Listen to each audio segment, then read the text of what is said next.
What is up, guys? Randomonium here. This is your fantasy LCS analysis and prediction video for week 4 of the 2017 summer split. In this video, I'm going to break down all of the matchups for the NA and EU LCS for week 4. I will be discussing the results from the first 3 weeks. So if you haven't seen some of those matches and you don't want the results spoiled, this is your spoiler warning.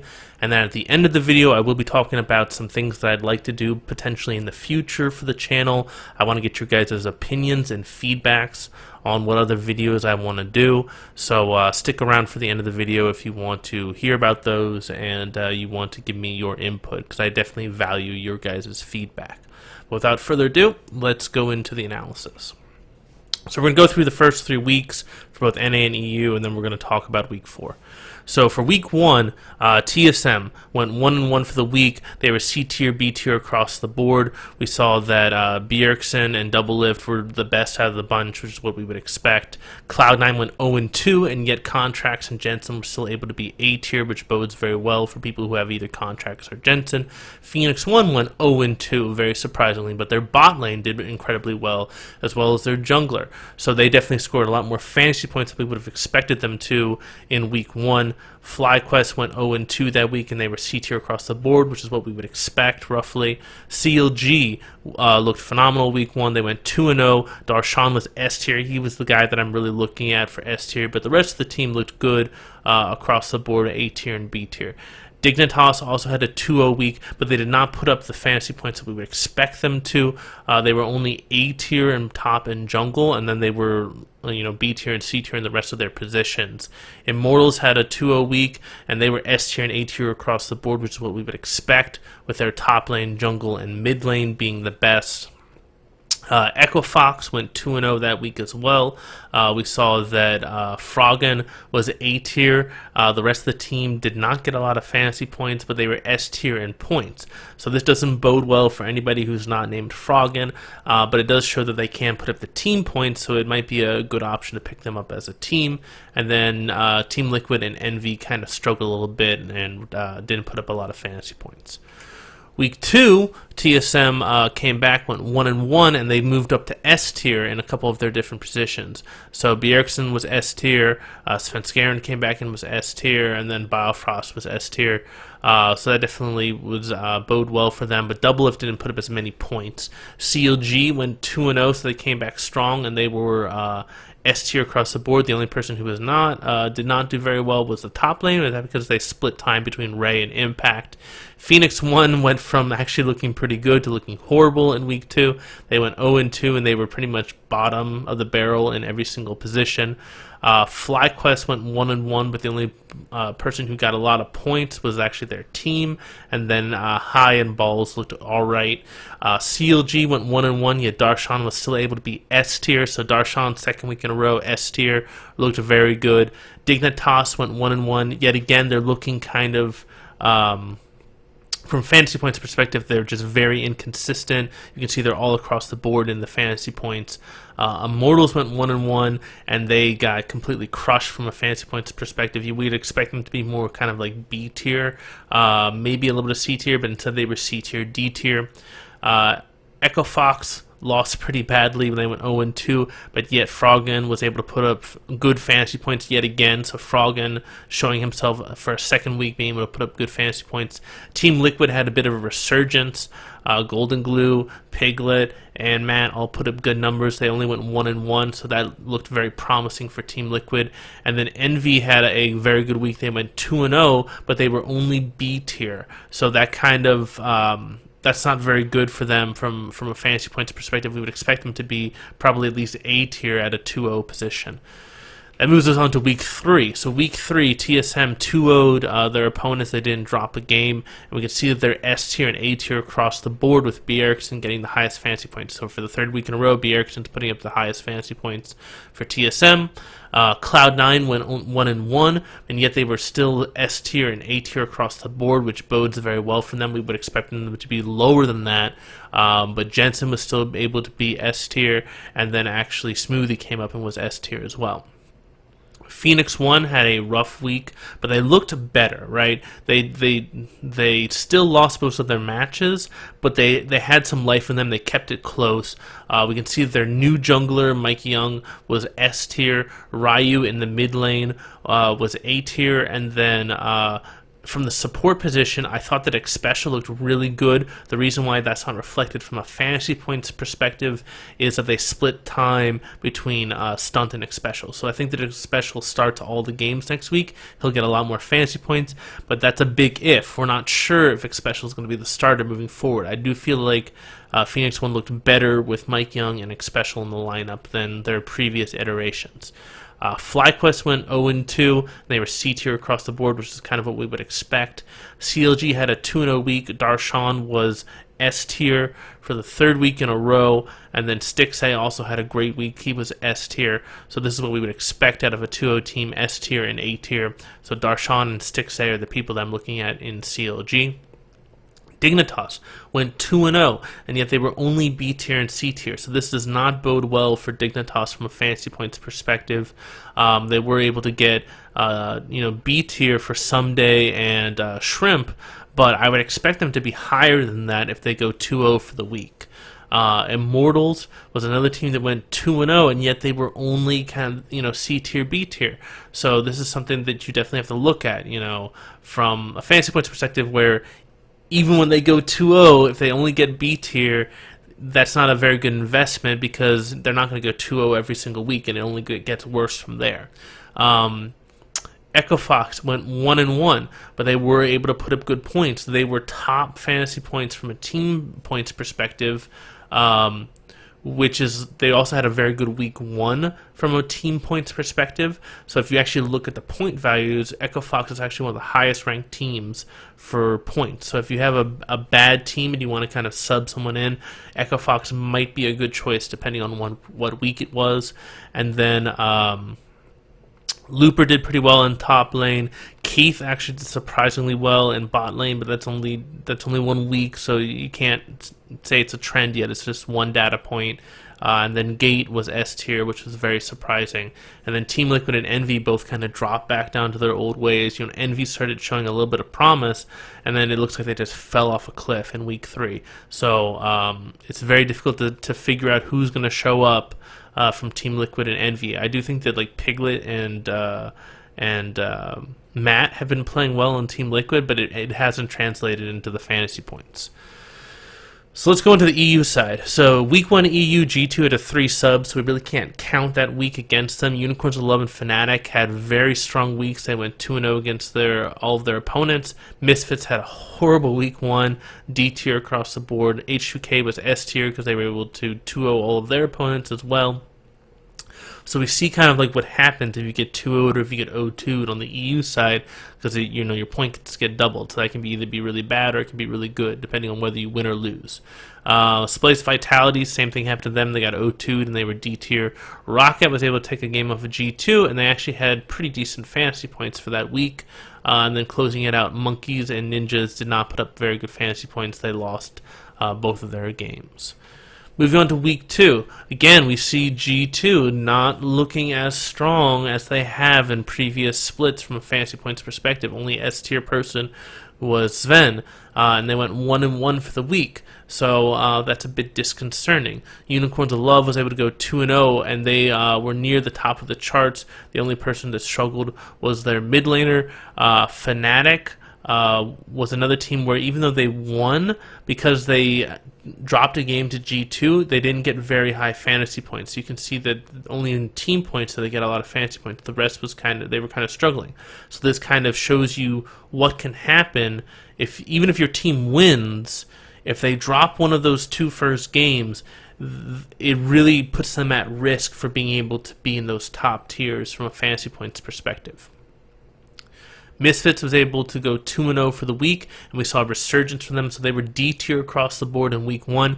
In week 2, they moved up to S tier and A tier, and with Maxler being at B tier, but looking a lot better in week 2. H2K had a rough week, went 1-2 against Unicorns of Love, but yet we saw Odo and Yankos still S tier, so that bodes very well for people who have Odo or Yankos in your team, that even if you get put in a bad spot with H2K losing, they can still put up good fantasy points. Splice had a complete resurgence. They were D tier in week 1, and they were S tier week 2. Vitality yet again had another bad week. Rockcat was able to take a game off of Misfits, but they still didn't put up that many good fantasy points. Same could be said for Monkeys and Ninjas. So that moves us on to week 3. So week 3, G2 gets upset by Misfits, and you can see the fantasy points reflect that. So they did really horrible from a fantasy points perspective, and this kind of brings into question what's going on with G2. It's not like them to drop games. It's not like them to not be at the top of the fantasy points charts. So I'm a bit hesitant with G2 players right now. Unicorns of Love got upset by Splice 1-2. Did not put up a lot of fantasy points, but they did put up a lot more fantasy points than G2 with a similar match result. So you can see both of them lost 1-2, and Unicorns of Love was B tier mainly, and G2 is mainly D tier. So that's a huge difference between Unicorns of Love, and it shows that given a similar result, Unicorns of Love will usually score more points than G2. And that'll come into play with week 4. So Fnatic, even though they lost, they went 1-2 against Rockcat, they got S tier across the board. So you can see that, G2, Unicorns of Love, and Fnatic all have the same result, and you can see how widely different their fantasy points are. So G2, C tier, D tier, Unicorns of Love, B tier, C tier, Fnatic, S tier, A tier. So just keep that in mind when you're looking at potential matchups, and whether somebody's going to get a 1-2 or a 2-1. It makes a huge difference, not only the result but also the team. Misfits was able to 2-1 G2, and yet they still were only B tier and C tier, so that doesn't bode well for them. When even if they win, they're not putting up huge fantasy points unless they sweep someone, unless they get a 2-0 against someone. H2K was able to 2-0 their opponent. They were S tier across this board. Splice was able to pull off that upset, and even though they dropped a game to Unicorns of Love, they were still near the top of the charts across the board except for their team points. So this is really good for Splice, that even if they get a 2-1 week, which shouldn't put up as much fantasy points, they still put up a ton of fantasy points. So right now it's looking like Unicorns of Love, Fnatic, and Splice put up more fantasy points on average than we would expect them to, depending on the week. Vitality was able to go 1-1, but they still didn't put up that many fantasy points, C tier and D tier across the board. Rocket had one of their best possible weeks, right? They beat Fnatic, they beat Ninjas, they went 2-0, and yet not very high fantasy points. They were A tier in mid lane and support, but that's pretty much it. So that was probably the best week that Rockcat was going to get. Then the Rocket's not going to have that many 2-0 weeks, and if they can't put up the fantasy points in that kind of favorable conditions, it kind of makes me very ambivalent about picking up any Rockcat players in other positions. And then for Monkeys and Ninjas in Pajamas, they're still struggling a lot, D tier across the board. So that moves us on to week 4. So week 4, the S tier teams that I have are TSM, Cloud9, Fnatic, H2K, and Misfits. So let's talk about this. TSM is going up against FlyQuest and Echo Fox. I think that they're pretty decent favorites in both of those matchups, which is why I have them as a very low risk. So if you've got TSM players, I think that it's a low risk, high reward kind of situation. Same can be said for Cloud9. They're going against Team Liquid, which I think they should be able to beat pretty easily. And then they're going up against Dignitas, which I think will be a much closer match. It's possible that Dignitas will take a game off of them, but I do think that Cloud9 will be able to beat Dignitas, so that also makes them kind of, low risk, high reward. Fnatic and H2K are actually playing each other, so if they only had that one match that week, then that would put them at a much higher risk. But since they have a second match with Fnatic playing Monkeys and H2K playing Ninjas, that makes them much lower risk, so this puts them into S tier. So it doesn't really matter who wins the Fnatic versus H2K matchup. I believe it's probably going to go to 3, and both H2K and Fnatic have shown that they can put up decent fantasy points even in a 1-2 or a 2-1 situation, so that does put them up into the S tier in my opinion, but they are a bit higher risk than TSM and Cloud9 in my opinion. And then I've got Misfits. Misfits only has one game or one match this week. They're going into Vitality, but I think that they're pretty heavy favorites going into that matchup with Vitality. So even though they're higher risk because they only have one match this week, I do think they're going to be able to 2-0 Vitality, which should get them a lot of fantasy points. If Vitality is able to take a game off of them, then that's going to really drop Misfits down. It might drop them down to like B tier, C tier. So just keep that in mind. They're definitely the highest risk out of those S tier teams. For the A tier, I've got CLG and surprisingly Phoenix 1. So CLG has got Immortals and they've got Envy. CLG versus Immortals is going to be a really close one. I think that CLG has been looking a bit more consistent, and they're looking a lot more like they were when they were a powerhouse with that 4-1 split push comp. So I'm very curious to see how that matchup goes up against Immortals. Immortals has looked inconsistent. We're not sure which Immortals is going to show up, the good Immortals or the bad Immortals. So I do give CLG the slight edge there. And then for their second matchup against Envy, Envy has been another team that's kind of hit or miss. So I do give CLG the advantage there.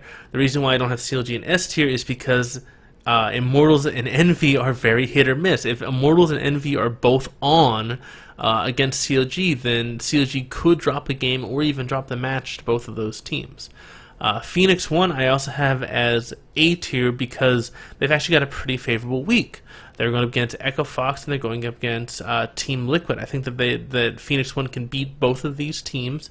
Phoenix 1 looked a lot better in week 3. I think the roster changes were phenomenal, and I think that week 4 is when they're going to start getting some traction. So I do think that Phoenix 1 has a slight advantage against both of their opponents this week. I don't think that Phoenix 1 is a top team, or they're near as good as they were in the spring split, but I do think that they are righting the ship and they will have a pretty good performance in week 4.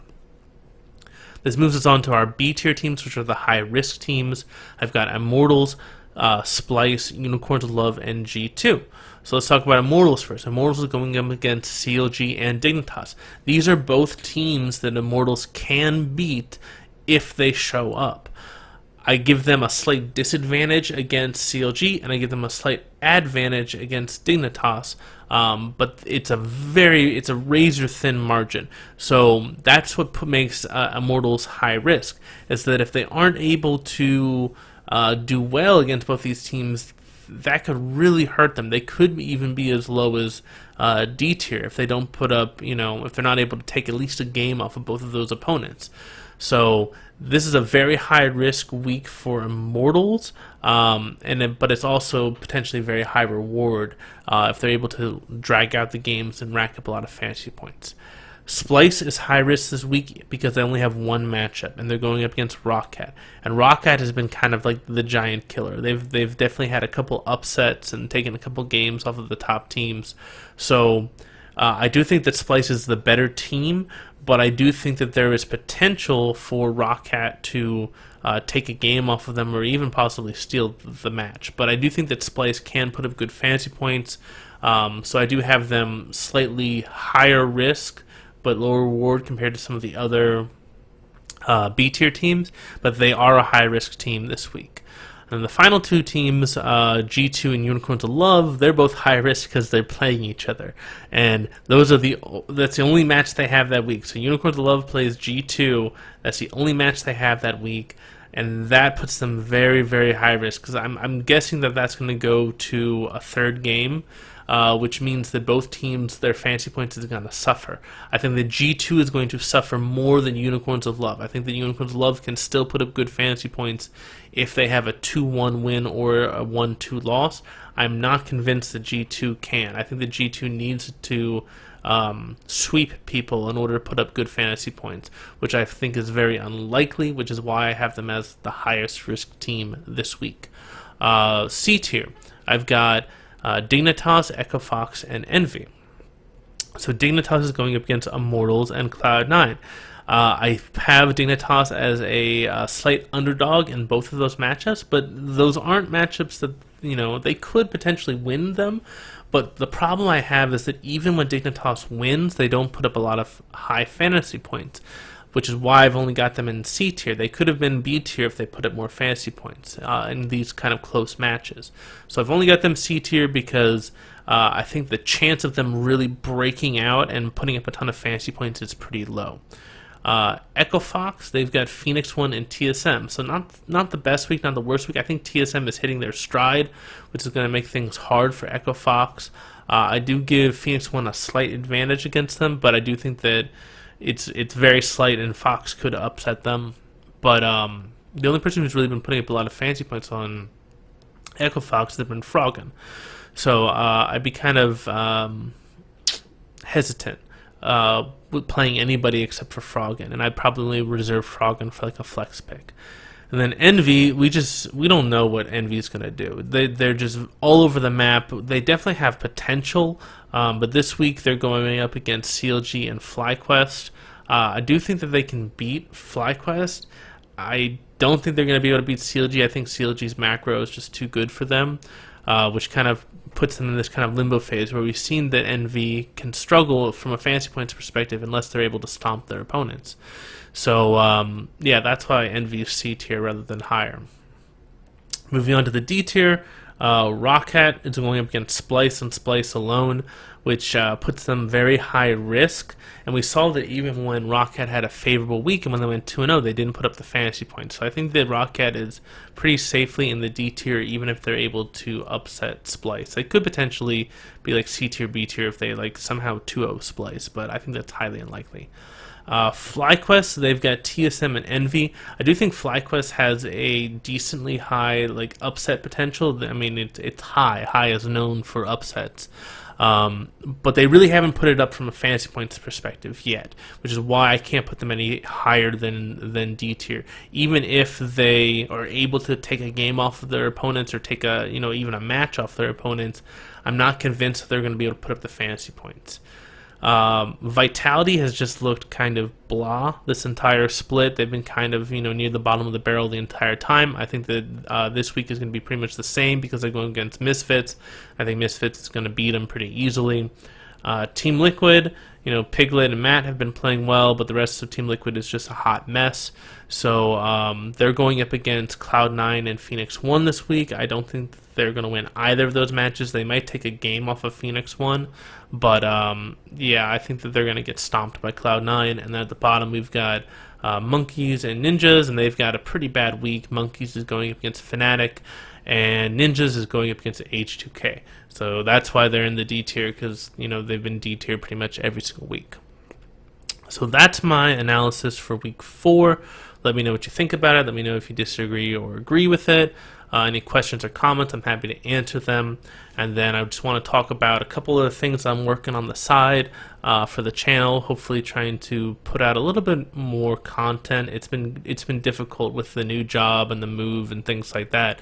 But I'm always trying to improve. I'm always trying to put out more content. So, and I'm always looking to get your guys' feedback. So, I did a statistical analysis while I was watching the games this week. I did an analysis on the first 2 weeks of stats and things like that. And I was looking at game outcome, I was looking at game length, I was looking at player performance, and trying to figure out if I could actually develop like a formula, an algorithm to better predict,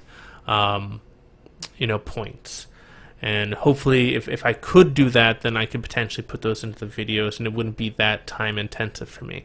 But what I found is that the variance and all the different variables made the data not very useful. There was just the standard deviations were way too high. It was just a very high risk kind of thing, and I didn't feel like it provided that much value. I'm not sure if that's just because Fantasy LCS is just very, high risk, high reward, where you have no idea what's going to happen week to week, or if it's just simply that I don't have enough data yet. I'm going to keep doing these statistical analyses like behind the scenes, and if I can work something out that actually makes sense, then I'll put it into the videos. But until then, I'm just going to continue doing the system that I have right now. I know that some of you want more detail, and I'm working on it, but I have some half-baked ideas, and I don't want to reveal them until they're fully ready to go. Additionally, I did a little bit of research and I realized that where they filmed the LCS for NA is about 45 minutes away from me. So I plan on going to go see some LCS matches live. And I was wondering if you guys are curious about me doing like a vlog style video of my experience seeing the LCS live, because I know a lot of you are not in the LA area and you won't get to see that or have that experience.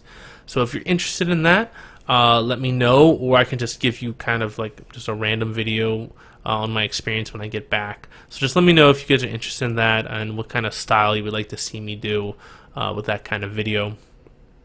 I do want to get back into doing the class videos. I don't know if you guys have watched those, because I kind of have two separate communities. I've got the people who watch the class videos and I have people who watch the LCS videos.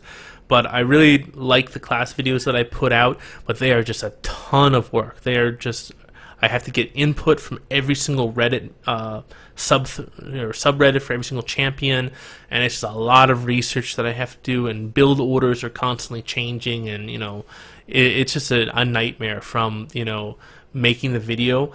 They are very rewarding, they get a lot of views and things like that, but they're very difficult to put off, which is why I've been kind of being procrastinating with those videos. I love making them, but they just take so much time. So I want to get back into that, but I also want to do something that's a little bit easier on me, just because I want to put out some more content without putting out a ton more effort, because I don't have a lot of extra time.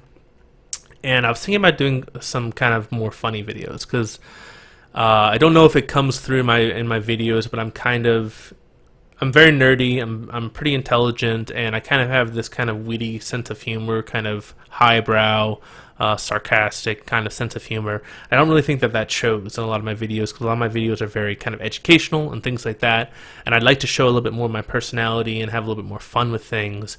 So I'm not really sure like what type of funny videos I want to do, but one of the things I've done in the past is I've done replays. Where I kind of coach people, and those are usually more like serious coaching kind of replays. But I was thinking about doing more fun ones, and it pretty much like I'm not an amazing player, so don't expect something like like Nice level commentary or LS level commentary. But I can definitely help you from a macro sense. My mechanics are pretty horrible, but from a macro standpoint, I usually have pretty good macro gameplay, and I can help people as far as when to rotate, when to push, when to freeze, when to teleport, when to roam, things like that, when to back, when to all in, based off of macro gameplay. And I get that a lot from StarCraft 2. I don't know if you guys know, but I was a really highly ranked StarCraft 2 player. I was a top diamond StarCraft 2 player before I transitioned over to League. But yeah, I would love to do some replay analysis videos, and I actually have a Gmail account that I set up that you guys can actually send me your replay files. Those are the .roffle files, ROFL files, which is kind of hilarious. So you can send those to me, and if I'll try to make a video on it, and if it's funny, if it's entertaining, then I'll post it. But the email address is randomoniumreplays@gmail.com. I'll leave the email in the video description below. You can be any rank, any skill level. It doesn't have to be a ranked game, so you can be unranked, you can be bronze, you can be diamond, master, challenger, whatever your rank is. I will try to provide some type of intelligent analysis and point out the things you do well and the things you do poorly, and I'm also going to try and have fun with it. So I'm going to make fun of people, I'm going to make fun of myself, and I might even do some type of game with it where anytime you mess up, I'll take a drink of something or something like that. Whatever you guys want to do, whatever you guys find funny. If you want to set other rules or conditions, or if there's specific topics that are not league related that you just want me to bullshit about while I'm doing these replay analyses, then I'll be happy to do that as well. But this is just something that I want to do. I want to put out more content. I want to show a little bit more of my personality, and I want to put in not as much effort. So I'd like to put out more than one video a week, but also keep my level of effort low. So if you guys are interested in that, leave a comment, and if you have a replay, send it to me. I would prefer replays where you lose, because I think those are funnier, and also there's more opportunity for commentary and for improvement. So yeah, if you have games where you lose, I definitely prefer those, and it has to be from the current patch. I won't be able to upload the replay unless it's from the current patch. So if you have any difficulties, let me know and I'll try and walk you through it. Nice actually did a pretty good video on how you can see other people's replays, how you can share replays with people within the client and things like that. So check him out if you aren't already subscribed to him. But if you have any questions, always leave comments below. Happy to answer them. Hope you all have a fantastic day. This is Randomonium signing off.